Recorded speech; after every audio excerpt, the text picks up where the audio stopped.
भारतीय जनता पार्टीच्या सातारा जिल्ह्याचे उत्तम महिला संघटक जिल्हा अध्यक्ष आदरणीय सुरभीताई भोसले बोलत आहेत. एकदा हात वरती, जोरदार टाळी. 6 वाजल्यापासून इथे सर्वजण उपस्थित आहेत आणि आता 11:15 वाजले, 11:30 वाजत आले तरी सुद्धा कोणी हललेलं नाही. याचं कारण की आज इथे ज्यांचा सत्कार होत आहे ते ग्रामविकास मंत्री व पंचायत राज मंत्री माननीय नामदार श्री जयकुमार भाऊ गोरे. व्यासपीठावर उपस्थित आत्ताच ज्यांनी एक खूप छान लढा दिला अशा वाई खंडाळा महाबळेश्वरचं ज्यांनी नेतृत्व केलं अशा सन्माननीय अरुणादेवी पिसाळ, भारतीय जनता पक्षाचे ज्यांच्या कारकिर्दीत खूप मोठे मोठे इलेक्शन झाले आणि त्या सर्व इलेक्शन्समध्ये घवघवीत यश आणलं असे आमचे धैर्यशील दादा कदम, सन्माननीय शशीदादा. जरी आज इथे महाराज येऊ शकले नाही तरी त्यांचा शुभ संदेश जे घेऊन आले ते सन्माननीय सुनील तात्या, आमचे रोहिदास बापू, विजयदादा ढेकाणे, आता ज्यांनी मार्गदर्शन केले असं ॲडव्होकेट विजयदादा ठोंबरे, दोन्ही ॲडव्होकेट विजय भैया एकेत आणि विजयदादा एकेत, आणि सर्वच आपल्या सरपंच मॅडम, सर्वच स्टेजवर उपस्थित सन्माननीय. कोणाचं भाऊंनी आत्ताच इन्स्ट्रक्शन दिलेत की थोडंसं फास्ट म्हणजे भाऊंना बोलायला मिळेल, पण आत्ताच जसं ज्यांचा वाढदिवस आहे त्यांनी सांगितलं की दीपक दादांनी की तुम्ही इथे आल्यावर कार्यक्रम कधीच वेळेत सुरू होऊ शकत नाही आणि झाला तरी तो 12च्या पुढेच जातो.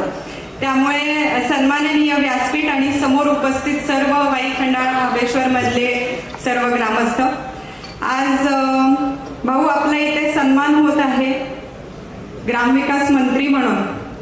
खरं तर भाऊंना यावेळेस मंत्रीपद मिळणार हे तर फिक्स होतं, फक्त एवढाच विषय होता की कुठलं मिळणार आणि त्यातून ग्रामविकास मिळालं याचा आम्हाला अतिशय आनंद आहे, कारण की आम्ही पाहिजे तेवढे कामं तुमच्याकडे घेऊन येऊ शकतो. आणि दीपक दादा, जरी आता तुम्ही जसं बोललात की भाऊंचं खरंच लक्ष असतं, मी आत्ताच गाडीत येताना सांगत होती की भाऊंच्या ऑफिसमध्ये कधीही गेलं आणि पूर्ण ऑफिस भरला असेल तरी सुद्धा भाऊंचं लक्ष असतं, कोण आलंय, कोणाला किती वेळ द्यायचा आहे, कोणाचं काम करायचंय, आणि हे मी जवळून पाहिलेलं आहे. आणि भाऊ ग्रामविकास खातं आहे ना आमच्यासाठी थोडं अधिक जवळचं आहे, कारण की माझ्या जन्माच्या आधी का होईना पण भाऊंकडे हे खातं होतं आणि तेव्हा भाऊ पूर्ण महाराष्ट्रामध्ये या ग्रामविकास मंत्री म्हणून काम करत होते आणि त्यांची प्रचिती वाढली होती, त्यांनी ठिकठिकाणी चांगली नाळ जोडली होती. आणि आता भाऊ आपण ग्रामविकास मंत्री आहात याचा आम्हाला खूप अभिमान आहे. आदरणीय मदन दादा आज कार्यक्रमाला येऊ शकले नाहीत, कारण की दीपक दादाचा वाढदिवस 12 तारखेला, पहिला कार्यक्रम ठरलेला 12 तारखेला, मग जयाभाऊंचं ठरलं 13 तारखेला. त्यामुळे दापोली कृषी विद्यापीठातले कुलगुरूंची अपॉइंटमेंट त्यांची आज ठरली. पण मी दादांचा शुभ संदेश दीपक दादासाठी घेऊन आलेली आहे आणि हे बोलायची गरज नाहीये वेगळी, इथे सगळ्यांनाच माहिती आहे की दीपक दादा तुम्ही एकटे कधीच नव्हता. तुम्ही राजकारणात आलेल्या पहिल्या दिवसापासून मदन दादा तुमच्या सोबत आहेत, आम्ही सर्वजण तुमच्या सोबत आहोत आणि आपल्याला माहिती आहे आदरणीय दादा हे नेहमीच होतकरू नवीन नेतृत्वांना संधी देत असतात. दीपक दादा आपण कधी त्या विश्वासाला तडा जाऊ दिला नाही आणि पुढच्या काळातही जाऊ देणार नाही याचा मला विश्वास आहे. आता भाऊंनी सांगितलं वाढदिवस आहे, टीका करू नको, माझा वाढदिवस नाही, त्यामुळे मला मोकळीक आहे काय पाहिजे ती बोलण्याची. भाऊ 2-3 विषय आवर्जून बोलीन. खरंय आज हे व्यासपीठ नाही, आज दीपक दादाचा वाढदिवस आहे. दीपक दादा तुम्हाला मनापासून शुभेच्छा, तुमचं आरोग्य उत्तम राहावं. आणि सुनील तात्यांनी सांगितल्याप्रमाणे आता काय ते एकदाचं ठरवून टाका. बरेच असे आपले कार्यक्रम झालेत, मागच्या कार्यक्रमांना त्यांनी सांगितलं दादा जरा लग्नांना येत नाहीत ना म्हणून मी करत नाही, आता दादा सगळ्या लग्नांना जातात. आता काही नवीन कारण शोधा सांगायचंच असेल तर ते कारण काय आता चालणार नाहीये. आता सगळेच जण इकडे आता काय मग आता तुम्हाला बोलवायचं असेल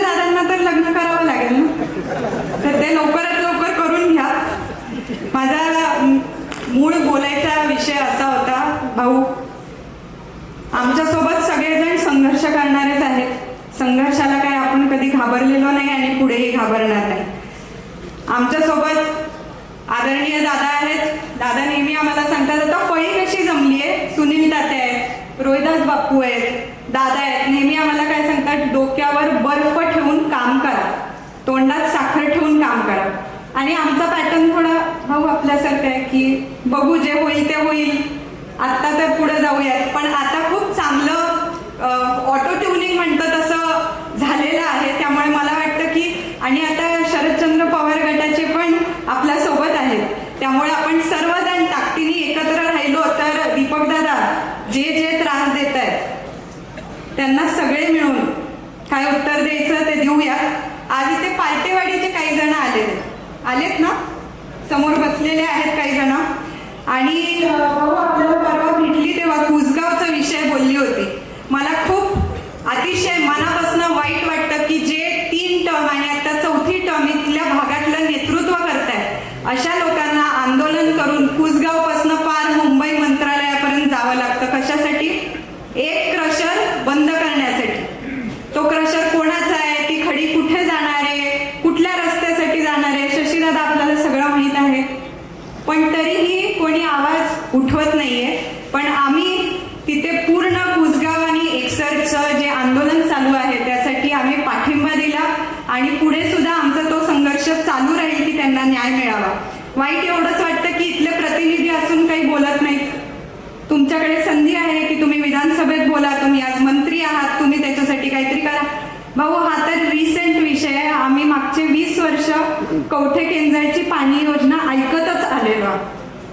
तुम्हाला पाणीदार आमदार म्हणून कित्येक वर्ष बोललं जातं आणि मला हे माहिती आहे की पाणी आणणं काय आज मी बोलली आणि उद्या पाणी आलं असं कधीच होत नाही. भाऊ तुम्ही त्याचे पूर्ण प्रोटोकॉल्स फॉलो केलेत, प्रोसिजर पाहिलेला आहे. विकासदादा आहेत, आपण महाराज साहेबांच्या इलेक्शनच्या वेळेस तिथे टँकर पोहोचवलेले होते आणि तेव्हा आपण हा विषय सुद्धा बोललो होतो की आपल्याला त्यावर काम करायचं आहे.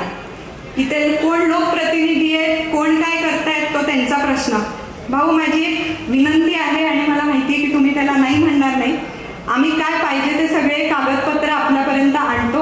आपण थोडंसं मनावर घेऊन ते कवठे केंद्राचा विषय मनापासून आपल्याला तो पुढे न्यायचा आहे. आणि आता मी जसं सांगितलं की ऑटो ट्युनिंग झालेलं आहे. शशीदादा स्वर्गीय पिसाळप्पांचे आणि भाऊंचे हे खूप चांगले ऋणानुबंध राहिलेले आहेत. बावधन आणि भुईंज यांनी कायमच एकमेकांना सहकार्य केलं आहे. हे तुम्हाला जास्त माहिती आहे आमच्यापेक्षा. आणि आता आमची जबाबदारी वाढलेली आहे. विजयभाई यांना आम्हाला पुढे ते ऋणानुबंध पाळून आम्हाला काम करायचं आहे आणि आम्ही ते नक्कीच करू.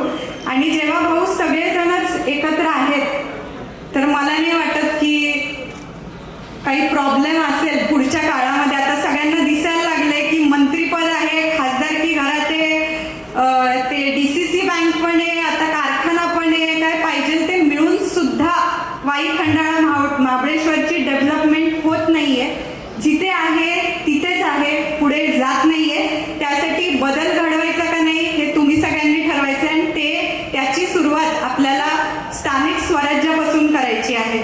त्यामुळे सगळ्यांनी मनाशी गाठ बांधूयात आणि स्थानिक स्वराज्यापासून सुरुवात करूयात. और फिर मंजिल दूर नहीं, मंजिल क्या है आप सबको पता है.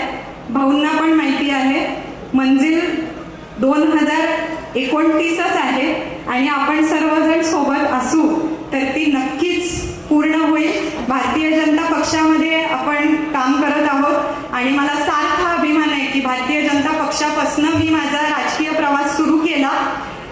जसं आम्हाला शिकवलं जातं की पहिलं प्रथम राष्ट्र मग पक्ष आणि मग आपण स्वतः, ते मनात ठेवून 2024च्या इलेक्शनमध्ये आदरणीय राज्याचे मुख्यमंत्री देवेंद्रजी फडणवीस यांनी आदरणीय दादांना सांगितलं की यावेळेस दादा आपल्याला थांबावं लागतंय आणि कुठलाही प्रश्न न विचारता भारतीय जनता पक्षाने दिलेला निर्णय अंतिम, हे मनाशी गाठ बांधून आपण एक पाऊल मागे गेलो. पण मला याची पूर्ण खात्री आहे की भारतीय जनता पक्ष या सगळ्याची नोंद ठेवते आणि आता भाऊ आहेत जे काही विषय आहेत ते मांडण्यासाठी. त्यामुळे आम्हाला त्याबद्दल किंतु परंतु नाहीये. फक्त भाऊ आमचं ध्येय हे वाई खंडाळा महाबळेश्वर दडपशाही मुक्त करायचं आहे आणि त्यासाठी आम्हाला 2029 ची तयारी आत्तापासून करायची आहे. एवढंच बोलते. आपण सर्वजण इथे आहात. आपल्या भेटीचा आनंद व्यक्त करते. पुन्हा एकदा दीपक दादा आपल्याला वाढदिवसाच्या शुभेच्छा. तुम्ही कधी एकटे नव्हता आणि कधी एकटे नसणार आहात. मदन दादा तुमच्या पाठीशी कायम आहेतच, पुढे पण राहतील. जयभाऊ तुमचा वरद हस्त आमच्यावर राहू द्या. एवढंच बोलते. थांबते. जय हिंद, जय महाराष्ट्र.